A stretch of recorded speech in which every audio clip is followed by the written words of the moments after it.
Oh, good evening, ladies and gentlemen.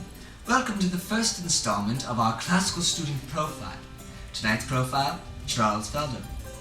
You may know him as the senior class vice president, star baseball player, Ivy League level honors student, WCHS anchorman, most popular man in school, or just plain the sexiest man alive. But what inspires such greatness? His power is rivaled only by the great Zeus who resides in the mighty Mount Olympus. He can only be killed by a silver bullet forged in the mighty fires of Hephaestus. His good looks make Brad Pitt look like a toad. So now, ladies and gentlemen, we present Charles Felder, man or masterpiece. Charles Felder began life with a bang by saving Providence, Rhode Island from a pack of wild, angry bears at the age of 3. At an early age, Charlie began to love the music of folk singer Bob Dylan, but soon after, he realized that he was a superior songwriter and has since won 137 Emmys. In 1994, he wrote what many consider to be the greatest literary work ever written, To Be Me and How Great It Is. At the age of 9 in 1997, Charles Felder won the Nobel Peace Prize for solving all of the world's problems.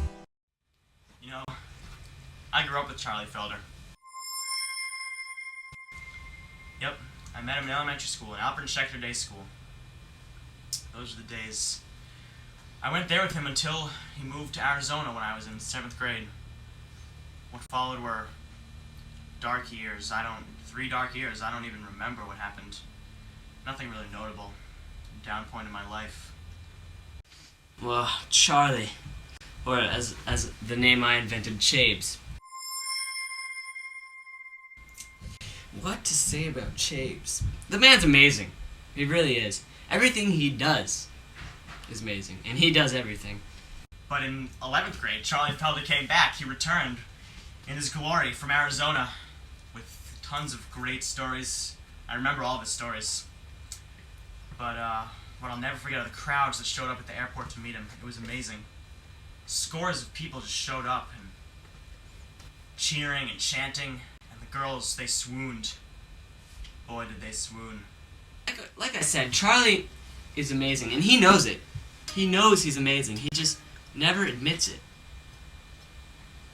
Because that would be wrong. People think he's modest and that he hates himself because of the way he acts and never admits how great he really is.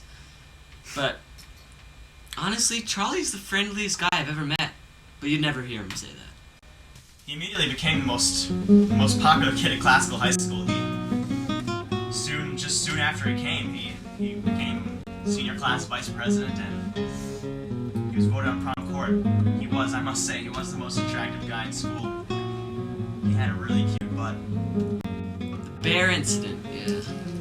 The bear incident really shaped who Charlie is today. It gave him his greatness. I wish I was there for that. I really do. That would have been amazing. And if it hadn't happened, I wouldn't be here today talking about the greatest guy I know. But, I always wondered to myself, how can what does a man of Charlie's caliber think of himself? What goes on in that brain? So I asked him. I'll never forget his response. He said, I guess I'm an okay guy. I've got a lot to offer. That was Charlie. Never flaunting his great deeds, always modest.